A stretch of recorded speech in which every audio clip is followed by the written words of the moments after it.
Hello everyone, this is Tech Sports TV. I'm your host Trey Martin, and today we're going to be making a video that is not the easiest for me to make. Normally I'm on here and I'll sit here and I'll defend an Astros player because I think we've been unfairly harsh to him. Well, in this instance, I think it's a bit of the other way around, where I think we're giving maybe a tad bit too much credit. Not saying that he's a terrible player, not saying I want him to do bad, because I want him to succeed. I want him to be the best player he could possibly be. I want every Astros player to be the best player they can possibly be, and I want them to help our team win. I don't want to get a player and go, oh man, he sucks. Why? Because if he sucks, that hurts my team. That hurts the team I like.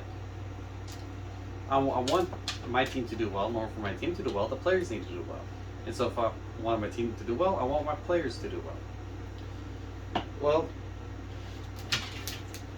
Martin Maldonado is not doing well. And it's not so much the fact that he's just not doing well, it's that I feel like he's holding the team back.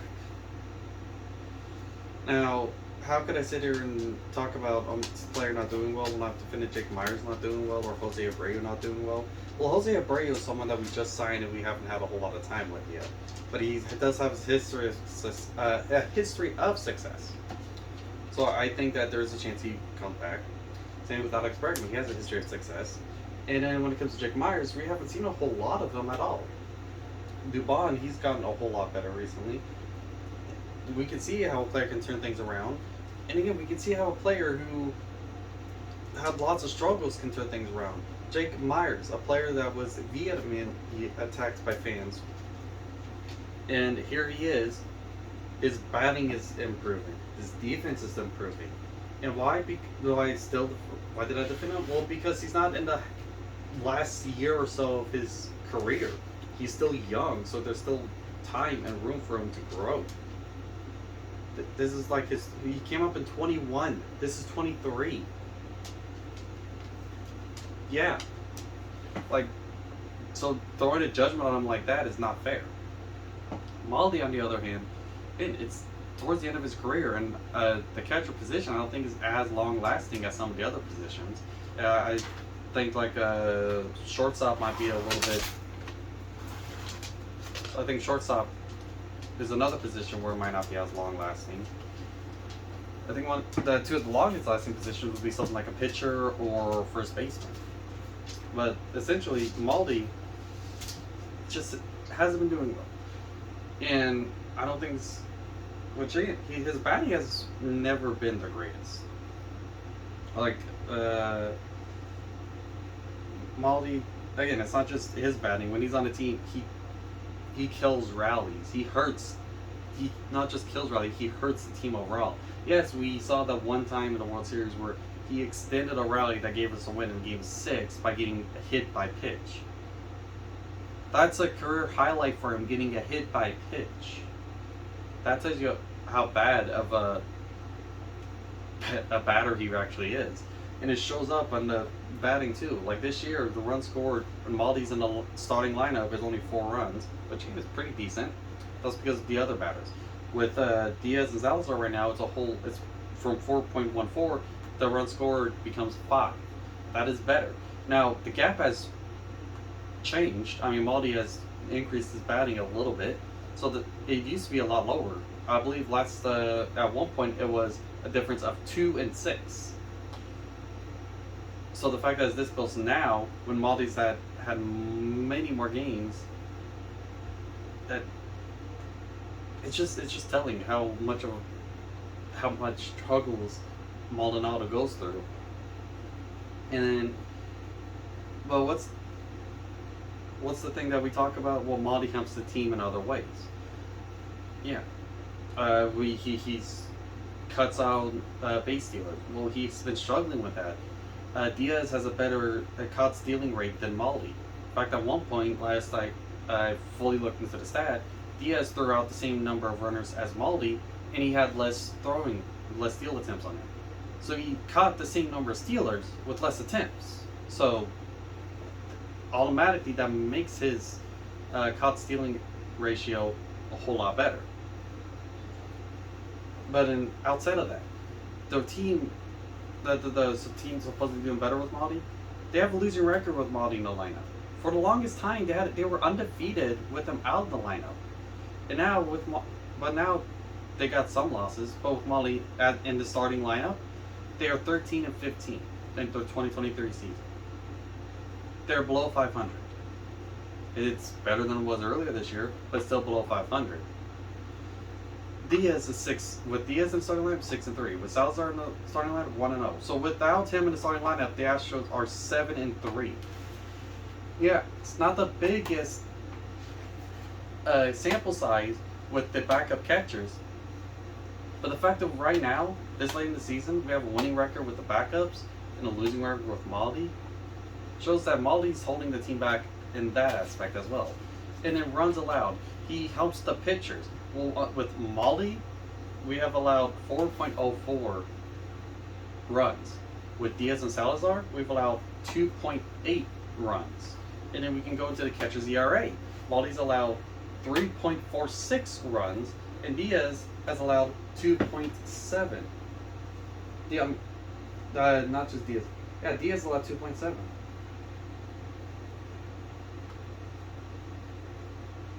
Diaz is doing better defensively than Maldi. He's helping the catchers not score runs. And even last year, Vasquez caught a no-hitter in the World Series. So Maldi's not the only one that can keep pitchers calm. But it's like his ability to do that is not staying with them.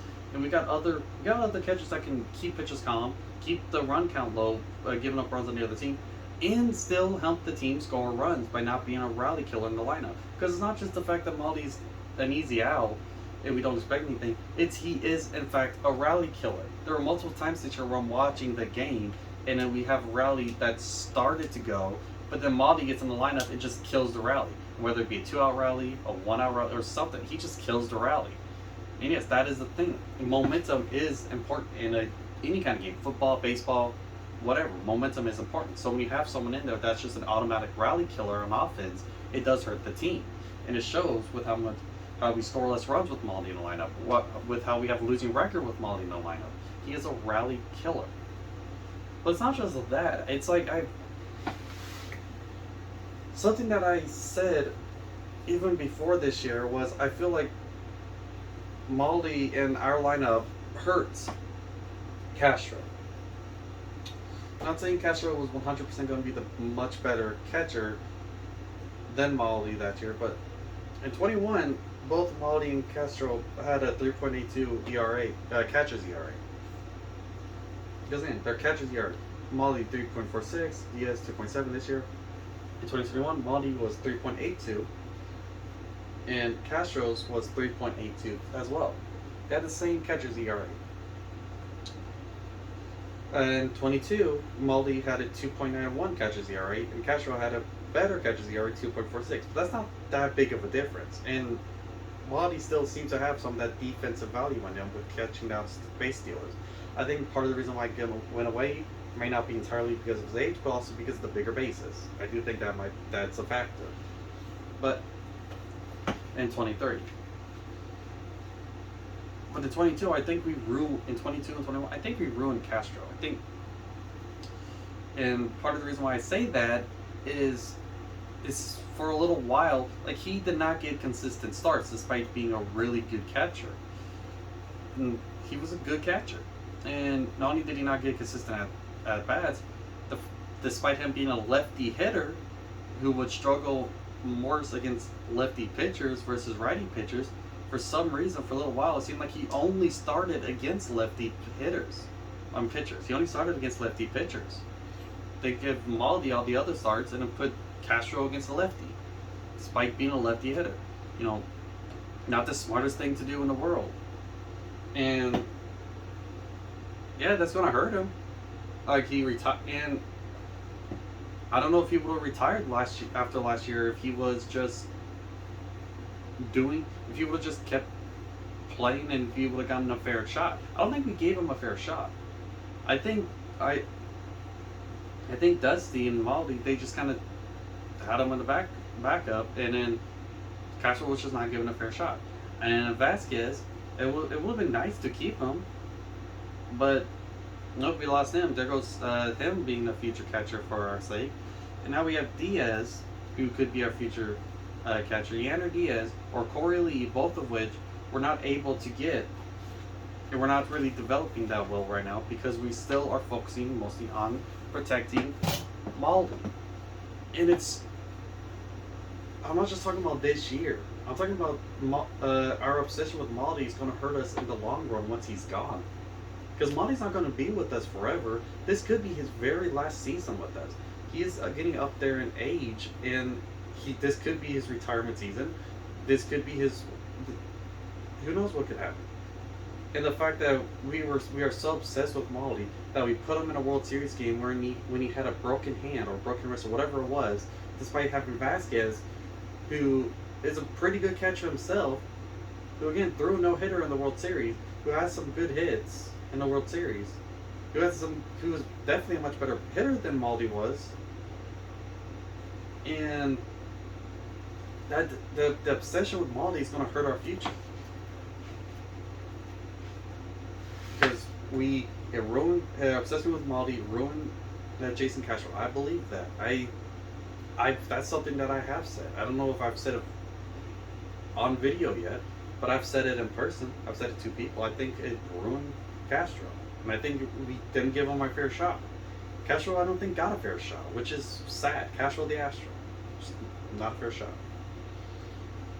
Not only did Castro not get a fair shot, Vasquez did not get a fair shot. Yes, he got a ring. Yes, he threw World Series no-hitter, but I think he should have gotten a few more starts, especially considering the fact that, again, at least Game 6, when Maldi had a broken hand, they should have put Vasquez in. And now we're just putting Maldi in all the time. And again, the excuse that he gave with the fact that we have a off day every Thursday, and Diaz still needs to have a few more games, especially when we have a much better record with Diaz and Salazar. Salazar's only got one starting catching job. And again, the fact that with both of them we have a winning record, but we have a losing record with Maldi, why not develop them more when they are our future? They're supposed to be our future.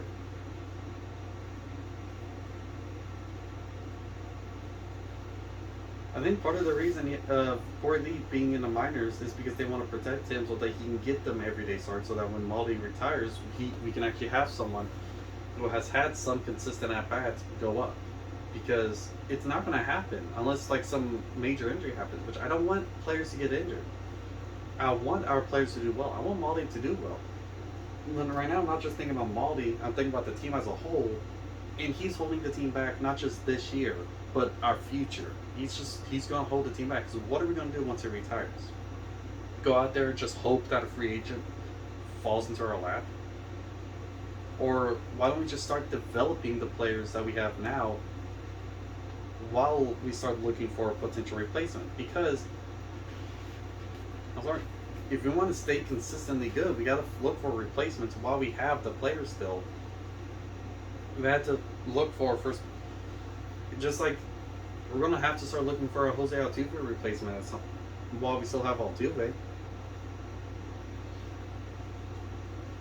We were looking at a Carlos Correa replacement while we still had him. Pena was our Carlos Correa replacement.